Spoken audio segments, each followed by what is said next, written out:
안산시 관광연구원 비나리 투어 신정숙 대표님께서 수고해 주시겠습니다. 큰 박수 부탁드리겠습니다. 지금 제가 입고 있는 복장은 세계를 투어를 하면서 입고 다니는 복장입니다. 먼저 제가 좀 빠르게 진행을 하겠습니다. 드론 영상에서도 아까 봤듯이 아름다운 풍경을 가지고 있는 안산입니다. 그리고 안산은 김홍도의 정신이 계승되는 예술적 감각과 세계인들을 불러들일 수 있는 공단의 중소기업들이 조화를 이루고 있는 천혜의 선택을 받은 도시라고 저는 생각을 합니다. 안산 갈대 섭지와 다른 도시에는 없는 안산 속의 세계 문화를 느낄 수 있는 다문화 원곡동이 있습니다. 그 어느 지역보다 행복한 인생의 꿈을 실현할 수 있는 동기를 잠재하고 있는 매력적인 도시라고 생각을 합니다. 저 또한 안산에서 여행으로 버킷리스트를 다 실현을 했습니다. 자, 먼저 목차를 보겠습니다. 지역 경제 활성화를 위한 외국인 관광객 유치에 초점을 두었습니다. 관광객 유치를 통한 지역 경제 활성화와 관광 수입으로 세수 확보, 그리고 안산 관광도시 브랜드의 매력적인 홍보 마케팅이 목적이 되겠습니다. 동향 분석으로는 2012년 한국을 방문한 중국 관광객이 2,800만 명이었는데 2016년까지 800만 명까지 계속 증가를 하다가 2017년 금년이죠. 전반기에 보면은 200만 명으로 아주 많이 관광객이 감소를 했습니다. 중국은 세계 최대 관광시장 잠재성으로 주목을 받고 있는 나라 중에 하나죠. 세계관광기구는 2020년에 중국의 해외 여행자 수 1억 명으로 세계 최대 시장이 될 것으로 예측을 하고 있습니다. 중국은 인구도 많지만 매우 다양하면서도 대단한 문화 응집력을 지니고 있어 문화 차원에서 접근을 한다면 엄청난 잠재력을 가진 거대한 매력적인 시장이 될 것이라고 예측을 하고 있습니다. 전 세계 1위 시장이 되는데요. 여기 보면은 중국 국가여행국에서는 2015년 중국 전체 여행 인구가 41.2억 명으로 중국 전체 인구 평균으로 3번 정도는 여행을 다녀온 수치라고 하고 있습니다. 여기에 여행 수입은 4조 위안, 그리고 해외 여행으로 아웃바운드라고 얘기를 하죠. 해외 여행에서 소비하는 인원이 1억 2천만 명으로 전 세계에서 아주 최고의 기록을 세우고 있는 나라 중에 하나입니다. 중국 관광산업이 중국 전체의 GDP의 10.1%로 교육이나 금융, 자동차 산업의 경제 기여도를 넘어서고 있다고 보면 되겠습니다. 개별 관광을 대상으로 20, 30대가 뷰티, 여성들의 뷰티죠. 교육, 쇼핑에 초점을 두고 재방문 가능성에 우리는 기대를 하고 있습니다. 중국 관광객 방문 목적이 있습니다. 방한 목적이 있습니다. 재방문 시장은 연령이나 목적의 차이를 보이기는 하는데 교육이 71.7%나 됩니다. 중국 개별 관광객 여행 방문 지역이 바로 서울이 76.2%입니다. 그리고 다음으로 제주도인데요. 서울에는 주로 쇼핑이나 뷰티를 하기 위한 이러한 관광으로 분석이 되고 있습니다. 제주도를 찾는 것은 제주도는 바다가 있죠. 섬이죠. 대륙이란 중국에서는 섬 나라를 상당히 선호를 하고 있습니다. 2016년 안산을 방문한 내국인은 300만 명입니다. 그런데 외국인은 2137명으로 아주 적죠. 외국인은 분명히 한국에 존재합니다. 그런데 관광 집계가 자료가 지금 부족한 상태라고 보면 되겠습니다. 중국 개별 관광의 유치 핵심 키워드로는 우리가 볼 때 이렇게 해봤습니다. 20, 30대 홍보, 쇼핑, 뷰티 치료, 교육, 휴양 관광으로 이렇게 해서 안산을 찾아올 수 있도록 우리가 노력을 해야 된다고 생각을 한번 해봤습니다.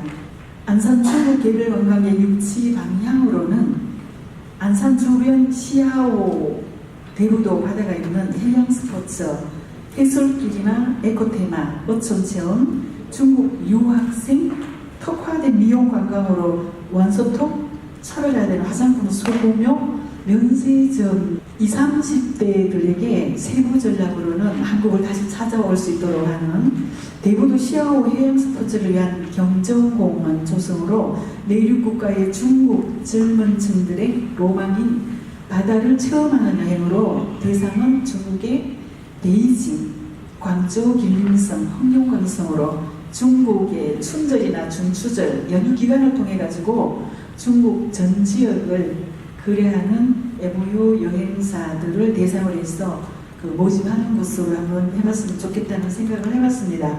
저희 비나리 투어도 흑룡강성과 여행 MOU 체결을 해가지고 지금 하고 있고요. 베이징과 광저우도 심도 있는 대화를 지금 하고 있는 중입니다.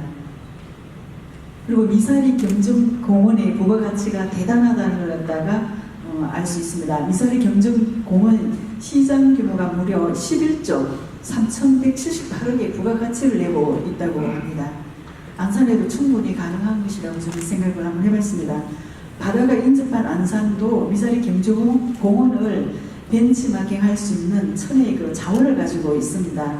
도심에서 아주 가까운 시화호를 관광 자원으로 바다를 동경하고 있는 내륙국가인 중국인들의 관심을 끌 수 있는 해양 스포츠로 관광 상품 개발을 하게 된다면 비관광 유치에 아주 매력적이라고 생각을 합니다.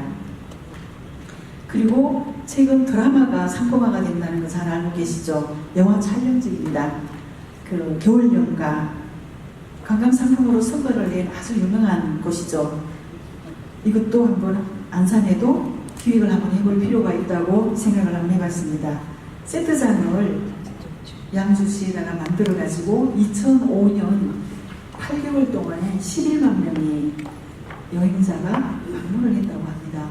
여기에 나오는 여행으로 인한 부가가치 세수가 또 엄청날 거라고 보여집니다. 스포츠는 시흥시와 화성시 그리고 안산시가 연계해서 관광객 관리 시스템을 통합해서 공동 발전을 위한 레포츠 산업을 확대할 필요가 있다고 저는 생각을 합니다. 그리고 안산 전 지역을 광고에 출연을 시키는 겁니다. 그리고 영화나 드라마에 안산 전 지역이 아까 드론 영상 보셨죠? 이런 것을 이렇게 유치를 할 수 있도록 세트장을 지원을 안산시에서 하게 된다면 관광 수입이 기대가 된다고 생각을 합니다. 그리고 휴양관광으로 안산은 대구도라고 하는 아주 아름다운 멋진 섬이 있어서 휴양관광으로 제주도 에코랜드를 벤치마킹으로 하게 되면 대구도 레이발크와 어촌 생활을 직접 체험할 수 있는 마을 조성과 해안을 따라 도로 관광을 할 수 있는 길을 보완해서 중국의 일선 도시 베이징이나 상하이, 강저우, 신천, 천진의 소득 수준이 높은 40, 50대 중산층을 가족 단위로 대상으로 해서 한번 생각을 해봤습니다. 그리고 제주도나 남해의 벤치마킹을 한번 해봤습니다. 천혜의 자원을 중국 관광객이 서울 다음으로 많이 가는 제주도를 벤치마킹을 하게 된다면 중국 내륙 국가의 중산층을 안산으로 유치할 수 있을 거라고 생각을 합니다. 그리고 대부도 시화호, 천혜의 자연을 가진 안산의 대부도 시화호 주변에 에코 테마파크로 체험여행지 개발로 안산을 휴양 관광도시로 브랜드 홍보가 가능하다고 생각을 합니다. 그리고 또 하나 교육입니다. 안산은 어느 도시보다 대학교가 많은 도시로 각 대학은 특성화 학과를 개편해서 유학생활 편의를 위한 맞춤형 기숙사 건립을 하고 장학금을 혜택을 준다면은 대학 진학을 준비하는 가을 시즌에 고등학교와 또 대학원 진학을 준비하는 여름, 가을, 겨울 시즌에 자신의 브랜드를 높이고 싶은 중국의 2선 도시가 있습니다. 1선 도시는 굉장히 자부심을 갖고 있는 사람들이고, 이선에 살고 있는 도시에서는 튀어오르려고 하는 그 욕구를 가지고 있습니다. 이선 도시는 항주, 남경, 제남, 청도 여기를 대상으로 마케팅을 하게 되면 충분히 가능성이 있다고 생각을 합니다. 그리고 대구 관광 스타업 그 아카데미를 보겠습니다. 중국은 유학생들에게 그 굉장한 혜택을 주더라고요. 아시아 최대의 유학 국가입니다. 중국이. 저도 베이징시 초청으로 시진핑의 그 모교라고 하는 칭화대를 방문을 했었는데, 교내 투어를 하면서 각 나라 유학생들의 미래를 향한 뜨거운 열정과 학구열을 보았습니다. 그리고 학교 당국의 유학생들에 대한 유치를 적극적으로 마케팅하는 것도 느끼고 왔습니다. 우리 한국에서 그 안산에서 유학생 유치 기숙사를 만약에 지원을 한다면은 안산은 분야별 특화된 명문대가 집중하고 있습니다. 여러 대학이 공동으로 운영을 한다면은 좋은 결과를 낼 수 있다라고 생각을 합니다. 그리고 뷰티인데요. 이거는 그냥 넘어가도록 하겠습니다. 유인호를 참조해 주시고요. 그 다음에 중국인 대상 어류관광, 여기도 대전광역시에서 이렇게 중국 외하이시에서 개별관광객 대상으로 홍보 마케팅을 하고 있다는 것도 이제 알게 됐고요. 그리고 부산 해운대에 비해서 중국, 일본 어류관광 관계자를 팩투어를 해가지고 홍보를 하는 것도 봤습니다. 그리고 안산에도 이렇게 쉬고 있는 건물들을 매입을 해가지고 활용을 하는 방안도 한번 생각을 해봤고요. 그리고 쇼핑 관광 이런 것도 한번 생각을 해봤습니다. 이거는 유인물로 대체를 하셨습니다. 그리고 중앙동 관광특구, 아까도 그 교수님께서 말씀을 하셨는데 특화된 쪽으로 이렇게 이걸 아까 충분히 설명을 드렸었기 때문에 넘어가도록 하겠습니다.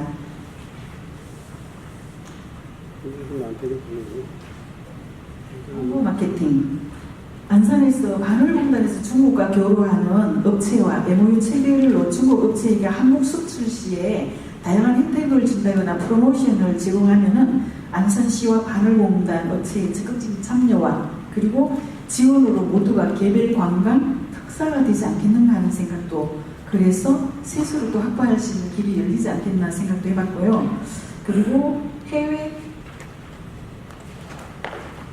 이것도 대체를 하겠습니다. 유인물로. 그리고 다음 안산 친구 만들기, 여행 친구 만들기도 이것도 지금 시에서 굉장히 열심히 많은 SNS를 통해 가지고 하고 있는데 적극 활용을 하게 된다면 반드시 좋은 결과가 있을 거라고 생각을 하고 있습니다. 자, 안산시 참가 이것도 마찬가지로 이러한 행사를 할 때 박람회나 관광 전날 이런 곳에 안산시가 적극적으로 참여를 하면서 안산을 알려나가는 길이 만들면 될 것 같습니다. 공통 그 사항인데요. 이 부분도 제가 유인물로 대체를 하도록 하겠습니다. 자, 이 부분도 대체를 하도록 하고요. 또 안산시 지정되었던 거하고 구스테이 지정했던 거 이것도 대체를 하고요. 그리고 국제거리 축제도 그 출연하는 참가자들뿐만이 아니라 안산에 거주하고 있는 그 근로자들 있잖아요. 이 근로자들의 친인척들을 개별 초대를 해가지고 관광을 할 수 있는, 유치할 수 있는 길도 있다는 것도 우리가 생각을 해봐야 된다고 생각합니다. 그리고 원곡동을 다문화 특구로 만들자는 것을 지금 제안을 하고 싶습니다. 원곡동은 그 어느 도시보다 다문화 시장이 잘 형성되어 있습니다. 한국어 한마디 하지 않아도요, 원곡동에서 살아가는데 전혀 불편함이 없더라고요. 제 주변에 있는 다문화 친구들을 볼 때 조금은 낯설다고 기피하고 포기해서는 안 되는 다양한 인적 자원이 있다는 것을 갖다가 우리는 인지를 해야 된다고 봅니다. 다문화의 다양한 인적 자원을 적극적으로 관광 자원으로 활용해야만 된다고 봅니다. 이렇게 했을 때 그 기대 효과는 그 안산 관광 상품으로 중국 개별 관광의 유치 증진으로 지역 경제 활성화와 관광 발전 기반을 조성해서 매력적으로 안산 브랜드 이미지 개선으로 다양한 문화와의 소통을 통해서 관광 세계 도시로 성장할 수 있다고 생각을 합니다. 그럼 이제 마지막 결론을 한번 들어보겠습니다. 굉장히 중요한 부분이 되겠습니다. 중국 지역별 시장 세분화와 관광객들의 소비 지출 특성을 우선 파악을 해야 됩니다. 그리고 관광 브랜드 홍보를 위한 마케팅을 해야 된다고 생각을 합니다. 소비 지출에 대한 것을요. 단체의 관광객과는 다르게 개별 관광객을 위한 고급화, 차별화가 필요하고, 이를 위해서는 관광 관련 부서 간의 통합적 협력 체제를 구축해야 한다고 생각을 합니다. 그러면은 제언을 제가 한번 해보겠습니다. 안산시에 광명시가 있죠. 가까운데 광명시는 국제관광 직원이 30명이 광명 동물 폐광을 복합 문화예술공간으로 재생시켜가지고 2015년 유료화를 했습니다. 개장한 지 10개월 만에 관광객이 100만 명이 넘었어요. 그리고 수입이 40억 원입니다. 일자리는 200여 개를 창출을 했고요. 2016년에는 142만 명이 관람을 하고 시수입이 85억이에요. 그리고 일자리는 415개를 창출했습니다. 여기에 탄력을 받은 광명시는 2017년 유료 관광을 150만 명으로 지금 목표를 설정을 하고 수입을 120억에 도전을 하면서 일자리는 500개 창출을 목표로 지금 달려가고 있습니다. 더 나아가서 광명시는 라오스 정부도 동굴 개발을 성공 사례를 이렇게 전수하고 있습니다. 라오스에다가 광명동굴에는 벤치마킹을 하기 위한 전 세계 공무원들이 먼저 성실을 이루고 있다고 합니다. 그리고 창원시에서도 저도 과이강 다리 성공 사례를 보면요, 2017년 3월에 개장을 했습니다. 금년 3월이죠. 금년 3월에 개장을 했는데 75일 만에 30만 명이 다녀갔습니다. 여기는 철제 교량을 2004년도에 신교량으로 콘크리트 상판을 바닥을 걷어냈습니다. 걷어내고 특수 제작된 광화 유리를 깔아가지고 보행 전용으로 교량을 전환했습니다. 이렇게 해서 데이비드 립 감독의 동명이라고 하는 영화 화이강의 다리 이 이름을 따가지고 관광의 홍보 전략으로 마케팅을 했던 것입니다. 이뿐 아니라 우리가 주변에 보면은 우리와 거의 비슷한 여수시가 있습니다. 여수시가 2012년도에 여수 박람회를 했었죠. 저탄소 녹색 성장을 위한 친환경 박람회, 기후 변화에 대한 해결책을 제시하는 환경 박람회로 세계 박람회 사상 최초로 환경 지침을 제정하고 박람회장을 저탄소 녹색 성장 경본도시로 조성을 했습니다. 대륙과 해양, 개발과 공존, 중심도시와 지방의 가치를 구현해서 여수가 바다를 르네상스 발산지로 발돋움을 했던 것입니다. 안산에서도 금년에 생태관광 및 지속 가능 관광 국제 컨퍼런스가 있었죠. 이러한 국제적 행사를 더 많이 유치를 하려면은 많은 관광 상품을 개발을 해서 마케팅을 해야 된다고 저는 생각을 합니다. 자, 이렇게 해서 계속 이제 달려가는데요. 마지막으로 이제 대체를 하고 마지막으로 제가 말씀드리고 싶은 것은 원곡동은 안산시에서 유일하게 다문화를 배경으로 가치를 창출할 수 있는 매력적인 자원을 가지고 있는 도시입니다. 그런데 우리는 이걸 무시를 하고 원곡동은 무서운 동네야, 그리고 그쪽으로 집도 구하러 가지 않습니다. 이건 안 됩니다. 우리는 세계를 여행을 왜 합니까? 많은 다양한 우리가 알지 못하는 문화를 보고 느끼고 그것을 내 생활에 응용하기 위해서, 그래서 삶의 질을 높이기 위해서 다니고 있습니다. 그런데 그러한 것들을 우리 안산의 원곡동에서는 한꺼번에 경험할 수 있도록 원곡동이 다 되어 있습니다. 이거를 우리는 활용을 해야 된다고 저는 생각을 하고 있습니다. 기존의 인적 자원을 활용한 다문화 특구 차이나타운을 만들어가지고 적극적으로 시에서 지원을 한다면은 안산에서 세계를 경험하고 세계의 음식 먹거리를 맛볼 수 있는, 그래서 매력적인 지역으로 국내외 여행객들이 꼭 가봐야 하는 명소로 거듭날 수 있는 거라고 저는 확신을 합니다. 그래서 모두가 행복한 안산이 되는 기반으로 관광이 발전하기를 기대하면서 경청해 주셔서 감사합니다. 네, 주제 발표 감사합니다. 이상으로 모든 일정을 마치고 기념 촬영이 있겠습니다.